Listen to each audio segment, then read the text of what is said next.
Nós chegamos no nosso mês de abril. E com esse mês, nós também iniciamos uma série nova aqui na nossa igreja. A série Julgar ou Não Julgar. É a série do mês de abril. E eu não sei o que você acha, mas ela parece ser bem oportuna, não é? Essa série, ela é uma continuidade daquilo que a gente já vem estudando.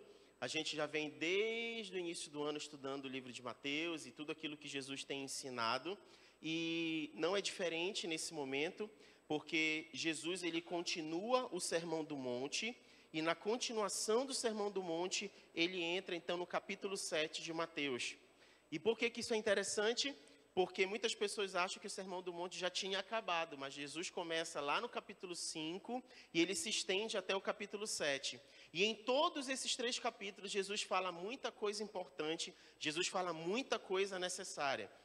E hoje eu quero que você abra comigo Mateus capítulo 7, porque nós vamos ler do verso 1 ao verso 6, Mateus capítulo 7, do 1 ao 6, e entender que isso aqui que Jesus está fazendo, que foi detalhado do capítulo 5 ao capítulo 7, nada mais é do que uma maneira que Jesus teve de oportunidade com os seus ouvintes de detalhar aquilo que ele já havia resumido no propósito do seu ministério. Quando a gente leu na semana passada Marcos 1:5, Marcos 1:15, você vai lembrar que a gente falou que a mensagem de Jesus era o reino de Deus. Lembra disso? E quando nós falamos que a mensagem de Jesus era o reino de Deus, nós falamos que ele declarava na sua mensagem: o tempo é chegado, o reino de Deus está vindo, arrependam-se e creiam no Evangelho. Marcos 1:15. Essa era a mensagem de Jesus. E o que significava então viver o reino de Deus e crer no Evangelho? Então ele vem desde o capítulo 5 ao capítulo 7, detalhando o que significava na prática ter essa vida de quem pertencia ao reino. Quais eram as credenciais de quem estava no reino? Qual era o estilo de vida dos súditos do reino? Como se portar como quem se declara participante desse reino e submisso ao rei deste reino. É isso que a gente está estudando. E se você não teve a oportunidade de assistir ou de ser ministrado com esses estudos, se você for lá no nosso canal do YouTube, tem todas as ministrações por série e você consegue assistir a todas elas. Infelizmente, a do domingo passado a gente perdeu. A gente vai ter que regravar do domingo passado, porque a gente teve um problema na transmissão. Mas que Deus abençoe vocês que estão na internet e que a mensagem de hoje também possa alcançar o seu coração aí onde você está. Todo mundo já está em Mateus 7? Vamos ler? Diz assim: não julgueis para não sejais julgados, pois com o critério com que julgardes, sereis julgados, e com a medida que usardes para medir a outros, igualmente medirão a vós. Por que reparas tu o cisco no olho do teu irmão, mas não percebes a viga que está no teu próprio olho? E como podes dizer a teu irmão: permite-me remover o cisco do teu olho, quando há uma viga no teu?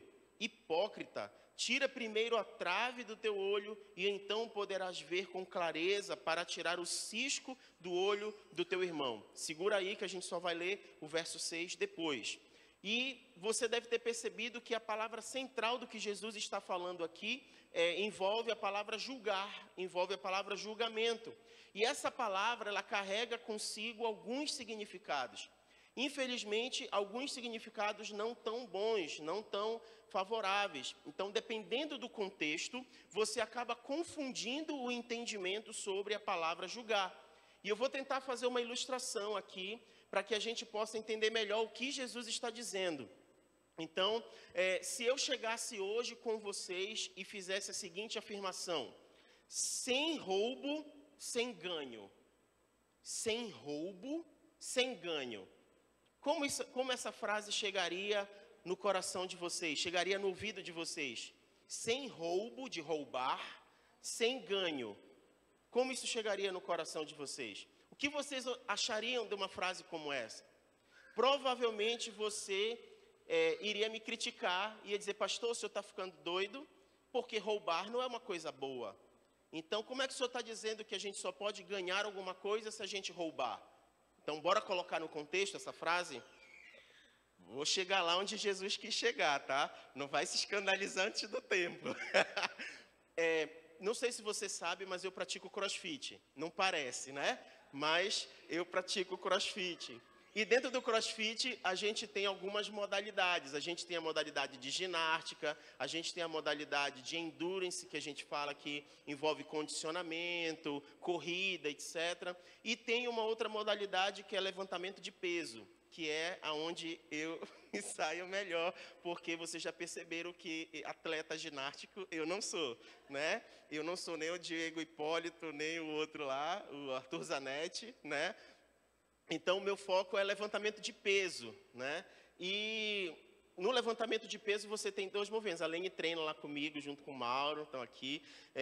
Lá no levantamento de peso você tem dois movimentos, que é o levantamento de peso terra, que é quando você levanta apenas e estica o seu corpo, e o levantamento que você leva a barra para cima da sua cabeça. E a gente estava fazendo um treinamento desse, e quando você alcança o seu melhor desempenho, o seu melhor resultado, a sua melhor carga, a gente diz que é a repetição máxima, é PR que a gente chama, que é a sua única repetição máxima. Você se preparou para fazer aquela única repetição, você não vai repetir ela. E eu tenho uma carga máxima para um movimento de levantamento de peso, e a gente estava num treino, e nesse treino eu fui para a minha carga máxima, para a minha carga de segurança. Só que as pessoas que treinam comigo e o coach que treina com a gente, ele já conhece, ele sabe as nossas características, ele sabe os nossos avanços, ele sabe aquilo que a gente é capaz de fazer. E eu estava preparado para fazer a minha carga final, a carga que eu já tinha como PR. E eu me virei para colocar magnésio na mão, porque eu sou atleta, né? Atleta bota magnésio na mão, se joga magnésio todinho para dizer que está no treino lá, que é o cara, né? E aí eu virei para colocar magnésio. Quando eu virei para colocar magnésio, os meus colegas foram e colocaram 2 quilos na barra, que eu não vi. 1 quilo de cada lado. E aí eu fui todo concentrado para a barra, né? Tem aqueles caqueados, bate no chão assim, né? Bate na perna e vai. Atleta. E aí eu fiz o movimento, dei aquele grito para a barra subir, parece que vai ganhando mais força, né? Pá! Aí todo mundo vibrou e tal. Quando eu larguei a barra, eles disseram, tu bateste o teu PR, porque a gente aumentou 2 quilos na tua barra e tu não sabia. Ou seja, eles adulteraram o valor para que eu pudesse saber que eu era capaz de ir além.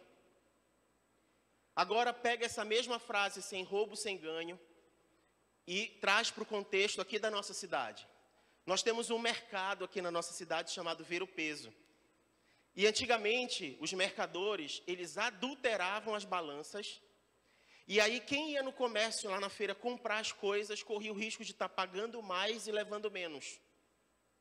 E aí, o governo, então, teve que instituir uma balança oficial para que as pessoas, depois de comprarem no mercado, pudessem ir a esta balança, ver o peso, se estava correto. E é por isso que a feira lá é chamada Ver o Peso, que é a medida que as pessoas iam checar se estava correto a medida que eles estavam vendendo, se o produto estava pesado corretamente. Agora, esta medida que era usada na balança era uma transgressão. Você estava se beneficiando, prejudicando o outro. Você estava enganando o outro, tirando vantagem sobre o outro. Então você percebe que numa frase, sem roubo, sem ganho, você pode ter 2 contextos. E dependendo do contexto, você pode estar falando sobre algo que não é maléfico, que não traz prejuízo, que não é algo escondido, oculto, que ninguém pode saber, contra algo que é oculto, escondido, para tirar vantagem e prejudicar os outros.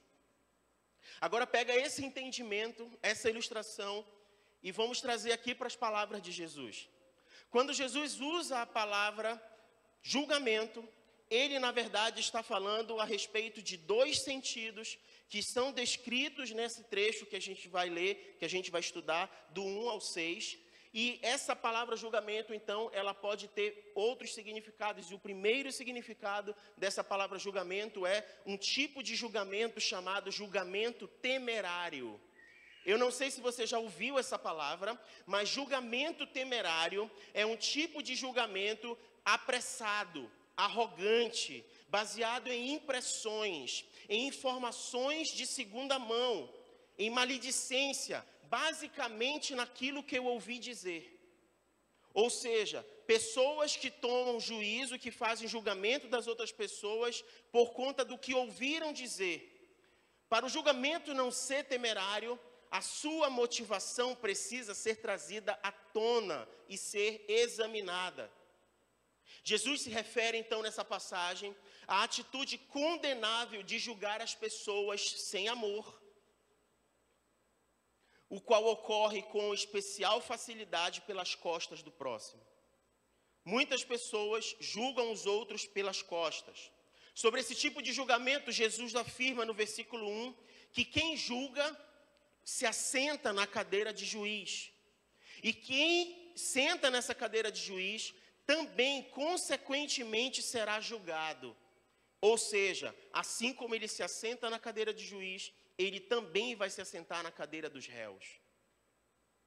Quando uma pessoa exerce esse tipo de juízo, ela não estará apenas usurpando um julgamento que pertence única e exclusivamente a Deus, mas ela também estará estabelecendo um critério para o seu próprio julgamento.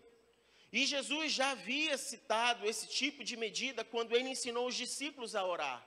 Se você resgatar a oração que Jesus ensinou para os seus discípulos, ele ensinou dizendo: perdoa as nossas dívidas, assim como nós perdoamos os nossos devedores. Ou perdoa as nossas ofensas, assim como nós perdoamos quem nos tem ofendido.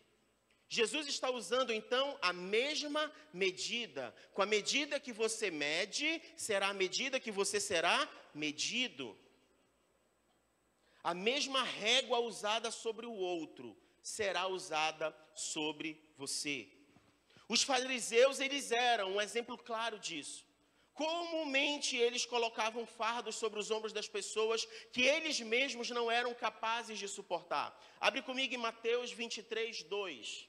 Mateus 23, 2. Mateus 23, 2. Diz assim: os escribas e os fariseus se assentam na cadeira de Moisés. Fazei e obedecei, portanto, a tudo quanto eles vos disserem.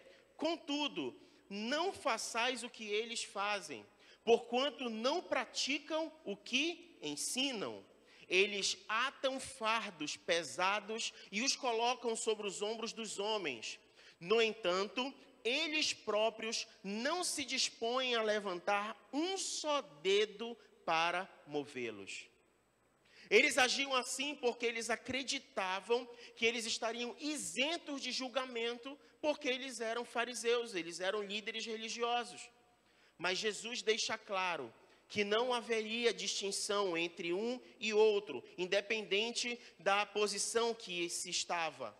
Nos versos 3 e 4, você vai perceber comigo que Jesus destaca algo que precisa ser discernido por todos nós. É mais fácil a gente enxergar o cisco no olho do outro do que a gente enxergar a trave nos nossos próprios olhos. Nós somos complacentes com nós mesmos e implacáveis com os outros. Nós somos rasos demais para ver os nossos próprios erros, mas nós somos muito profundos para enxergar o erro dos outros. Nós precisamos ter, gente, discernimento para ver com a lente, para não ver com a lente de aumento o pecado dos outros, mas devemos ter clara visão para socorrermos o nosso irmão em seu desconforto em relação ao pecado. Os fariseus, eles criticavam os outros para exaltarem a si mesmo. Abre comigo Lucas 18, a partir do verso 9. A gente vai ver uma parábola sendo ensinada. Lucas 18, a partir do verso 9. Diz assim: para algumas pessoas que confiavam em sua própria justiça e menosprezavam os outros, Jesus contou ainda esta parábola. 2 homens subiram ao templo para orar. Um era fariseu e o outro publicano. O fariseu em pé orava em seu íntimo: Deus, eu te agradeço porque não sou como os outros homens, roubadores, corruptos, adúlteros, nem mesmo como este cobrador de impostos. Jejuo 2 vezes por semana e dou o dízimo de tudo quanto ganho. Entretanto, o publicano ficou à distância. Ele sequer ousava olhar para o céu, mas batendo no peito confessava: ó Deus, sê benevolente para comigo, pois sou pecador.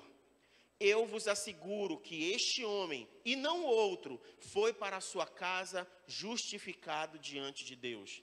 Porquanto todo aquele que se vangloriar será desprezado, mas o que se humilhar será exaltado. É daqui que vem esse texto que os humilhados serão exaltados. Mas ele não é fora de contexto, ele precisa estar dentro do contexto. Sabe, queridos, nada divide mais a igreja com mais rapidez do que a ação daqueles que julgam duramente os irmãos. Severamente, Jesus chama no versículo 5 essas pessoas de hipócritas. Aqueles que veem as transgressões pequenas na vida dos outros e não conseguem enxergar os grandes pecados em sua própria vida. Antes de tratar os outros, nós precisamos enfrentar a nós mesmos. Isso não é um convite a não fazer nada sobre o que é errado. Porque muitas vezes as pessoas olhando para a sua própria vida e vendo que tem algo que precisa ser corrigido e tratado, elas não se portam como quem quer mudança. Porque ela diz assim mesmo: eu já estou errado, então eu não vou. É o sujo falando do mal lavado, aí ele já não se posiciona para trocar, para mudar de posição. Mas não é isso que Jesus está falando aqui. Jesus está pedindo um posicionamento sério, coerente e honesto. Um compromisso verdadeiro e não uma postura complacente ou conivente com aquilo que ele desaprova. E aqui nós temos então o outro tipo de julgamento. Se o primeiro julgamento ele é o julgamento temerário, nós temos o segundo julgamento, que é o julgamento necessário. E qual é a diferença do julgamento temerário para o julgamento necessário? Se o julgamento temerário era aquele raso, aquele sem amor, aquele onde você ofende, aquele onde você é hipócrita porque você olha o cisco do outro com uma lente de aumento, você enxerga o pecado do outro, mas não consegue ter honestidade com relação à sua própria vida, o julgamento necessário, ele está ligado a outro tipo de postura. De fato, você não deve julgar, mas não deve agir sem julgamento. Nós precisamos ter os olhos abertos e os ouvidos atentos a discernir de uma forma clara sobre a realidade à nossa volta. E é sobre isso que Jesus está falando no verso 6. E eu queria ler com vocês o verso 6, então, de Mateus capítulo 7, que diz assim: não deis o que é sagrado aos cães, nem jogueis aos porcos as vossas pérolas, para que não as pisoteiem e, voltando-se, vos façam em pedaços. Dar aos cães o que é santo é lançar pérolas aos porcos é agir de forma insensata. Para saber quem são os cães e quem são os porcos é preciso de julgamento. Para discernir um falso profeta de um verdadeiro profeta é preciso discernimento. Em 1 João capítulo 4, verso 1, diz o seguinte, 1 João 4, 1, amados, não deis crédito a qualquer espírito, antes, porém, avaliai com cuidado se os espíritos procedem de Deus, porquanto muitos falsos profetas têm saído pelo mundo. Os cães, eles não sentem a atenção por aquilo que é santo, eles não são atraídos por isso. Os porcos, eles não sabem lidar com aquilo que tem valor. Mais adiante, Jesus teve uma atitude com um cenário muito semelhante. Você deve lembrar em Lucas 23, 9, que Jesus estava diante de Herodes. E qual foi a postura de Jesus diante de Herodes em Lucas 23, 9? A postura de Jesus diante de Herodes foi simplesmente uma postura de se silenciar. Vamos ler esse texto? Lucas 23, 9. E de muitas maneiras o questionava. Quem estava questionando Jesus? Herodes. Jesus, entretanto, nada lhe respondia.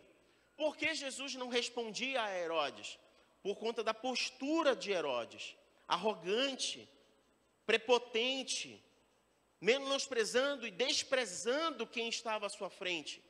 E qual foi a postura de Jesus diante disso? Silenciar. Não jogar pérolas aos porcos, não vou gastar minha saliva com quem não está disposto, não tem a pretensão de ouvir, não está disposto a dialogar, não está disposto a ouvir o que eu tenho a dizer.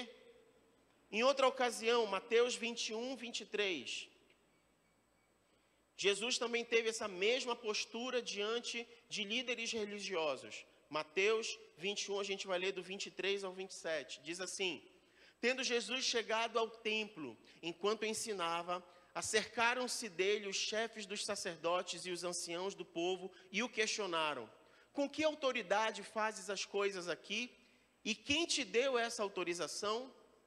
Jesus, porém, replicou-lhes: eu igualmente vos lancei uma questão. Lhe lançareis uma questão. Se responderes, também eu vos direi com que autoridade faço o que faço. De onde era o batismo de João? Divino ou humano? Eles discutiam entre si e avaliando, se respondermos divino, ele nos indagará sendo assim: por que não acreditastes nele?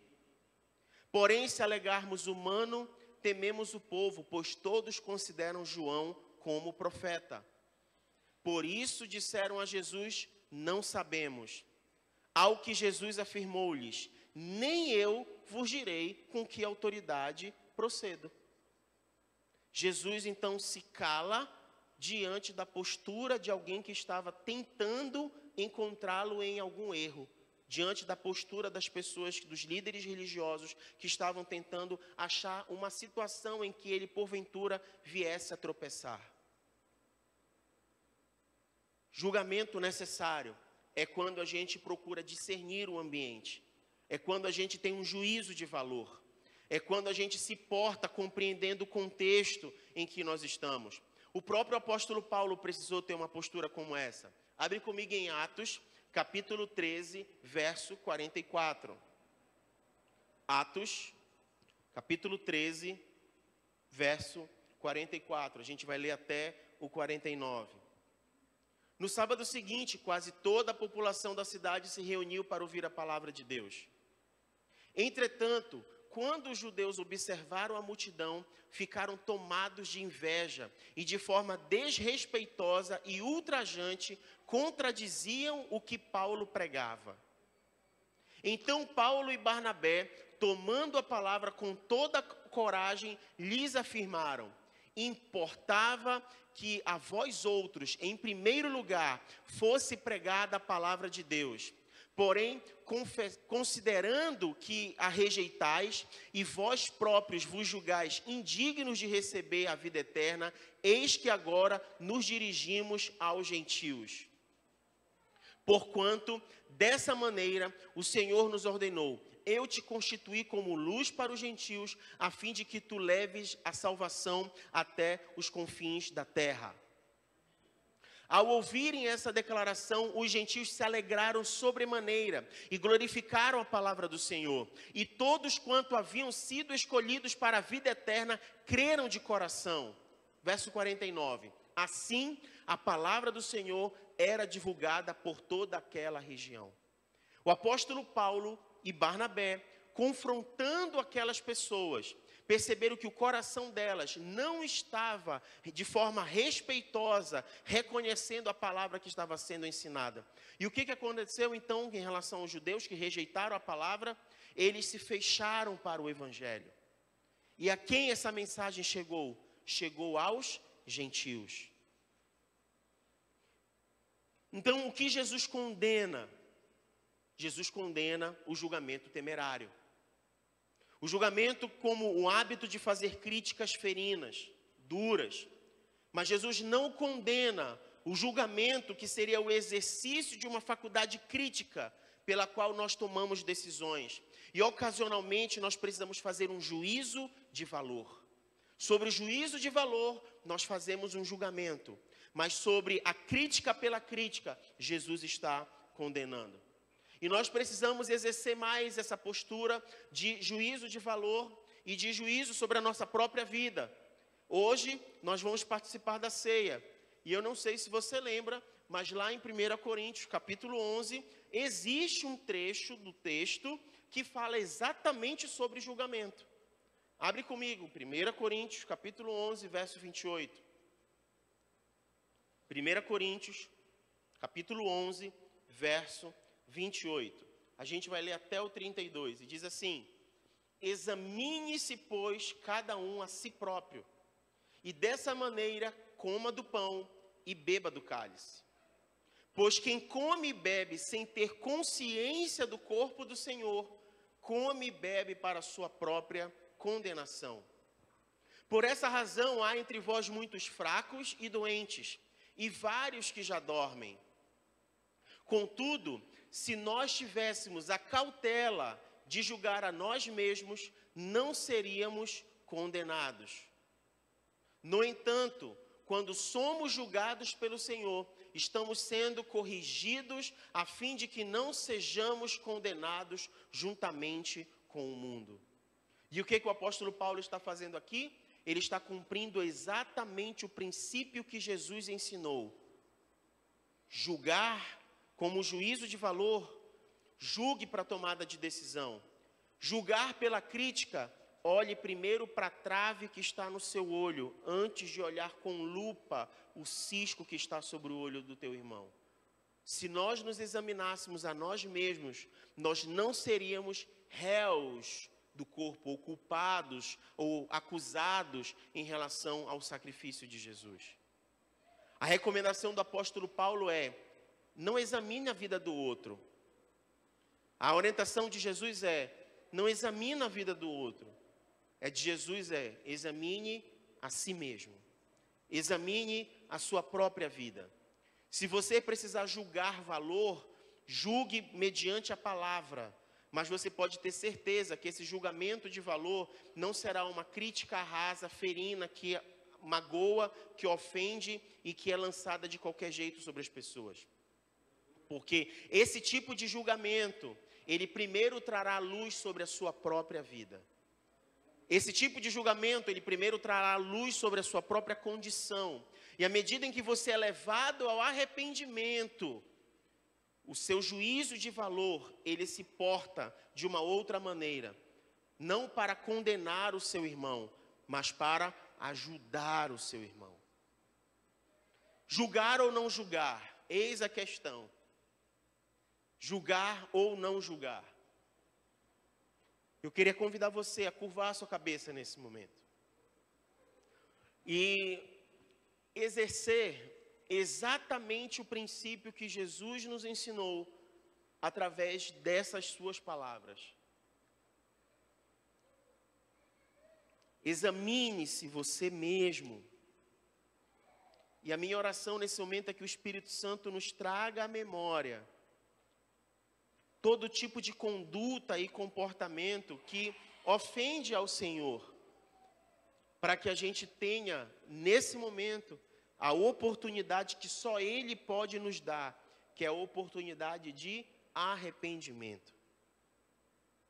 Mas também que Ele nos traga à memória, que Ele nos traga à luz aquilo que também a gente fez diante do nosso irmão, e que no nosso coração ocupou lugar e tem gerado um resultado, tem gerado um fruto que não glorifica a Deus.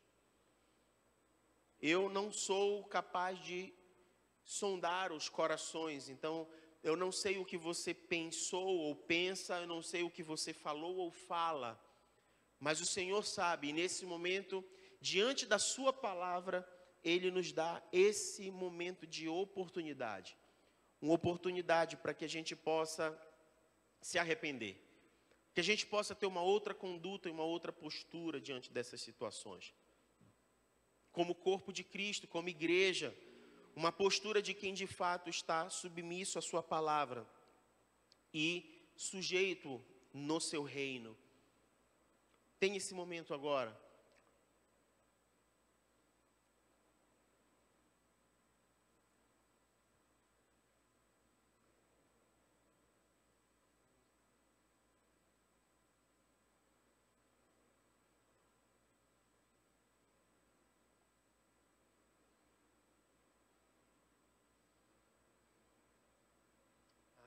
Senhor.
Oh, Espírito Santo de Deus, você que convence o homem do pecado, da justiça e do juízo. Você é quem esquadrinha e sabe o mais íntimo do nosso ser. Ó Senhor, o Senhor que é maravilhoso conselheiro, o Senhor que é Deus forte, Pai da eternidade, Príncipe da paz. Nesse momento a minha oração com os meus irmãos é uma oração, Senhor Deus, que se apresenta diante do Senhor como um livro aberto. Como um livro, Pai, que não quer estar com a capa fechando e escondendo o que está dentro, até porque nada está oculto aos teus olhos. E nesta manhã o Senhor nos traz a esse ambiente, para que este livro da nossa vida possa ser folheado pelo Senhor. E através das tuas mãos a gente possa ser limpo, manuseado e podado e ajustado, e possa receber, Senhor Deus, toda a limpeza e todo o cuidado necessário. E nesse momento é assim que nós queremos nos apresentar diante do Senhor. Nós não queremos ocultar do Senhor intencionalmente nenhuma das páginas, até porque isso não é possível. Que o Senhor possa ter misericórdia das nossas vidas nessa manhã, Senhor. Que o Senhor possa nos ajudar a ter uma postura de quem verdadeiramente entregou a vida ao Senhor, porque foi assim que o Senhor fez quando subiu naquele madeiro e morreu na cruz por nos amar e por ser obediente até a morte. Que esse senso, que essa consciência de obediência possa nos acompanhar todos os dias, Senhor. De uma vida obediente, entregue ao Senhor, que este sentimento, que essa postura possa nos acompanhar, Senhor Deus. Que possamos entender o que significa ser habitação do Teu Espírito. Que possamos nos portar como quem carrega algo mais precioso que possa existir, a presença do Senhor, mesmo sem merecer. Mesmo sendo vasos de barro, Senhor. Que o Senhor possa ter misericórdia das nossas vidas, Pai. Que as notícias ao nosso respeito, que chegam longe, sejam de reconhecimento de que ali vai um servo e uma serva do Deus Altíssimo, que não tem do que se envergonhar do Evangelho de Cristo Jesus, que está disposto a ser martirizado, se for necessário, mas não abandonará sua fé e não negará o seu Senhor. Nos reveste dessa autoridade, Senhor Deus, e desta coragem para sermos testemunhas do Senhor para esta geração. Que as pessoas possam ver em nós resultados de uma vida temente ao Senhor. Que o que sair da nossa boca seja o sim e o não. Ó Senhor, que os nossos olhos sejam olhos clarificados pela Tua palavra, e à luz da Tua palavra possamos discernir aquilo que alegra o Teu coração e aquilo que não alegra o Teu coração. Que o sim do Teu coração seja o sim do nosso coração, e o não do Teu coração seja o não do nosso coração.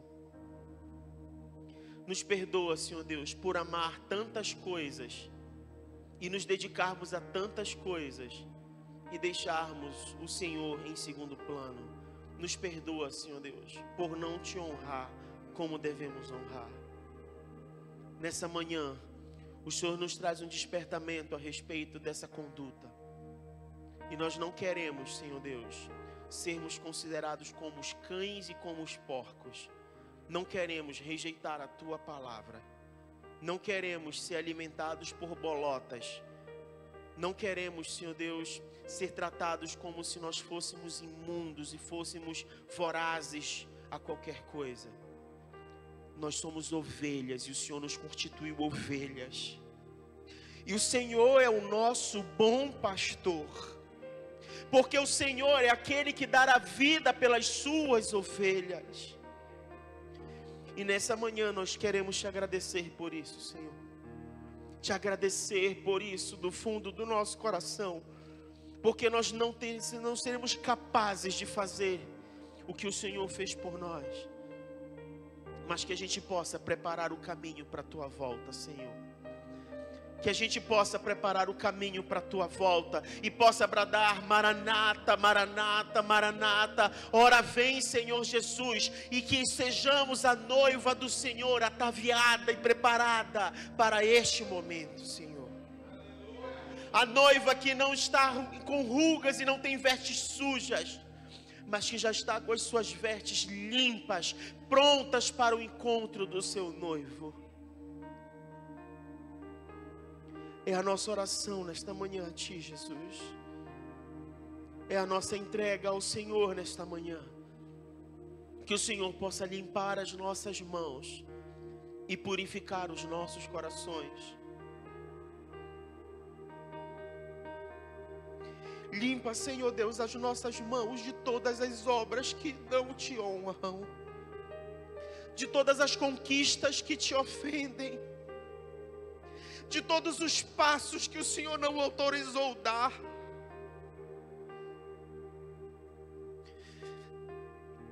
Limpe as nossas mãos das obras da carne.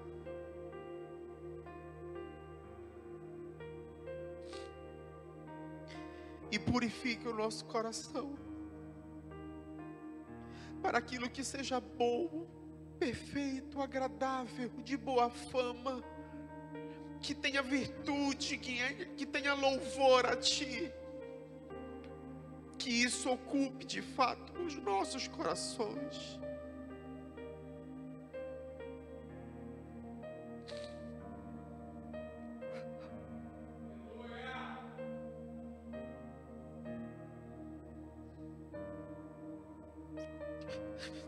Nos arrependemos nessa manhã, Senhor. Nos arrependemos por toda uma vida de escolhas que não consideraram o Senhor como centro.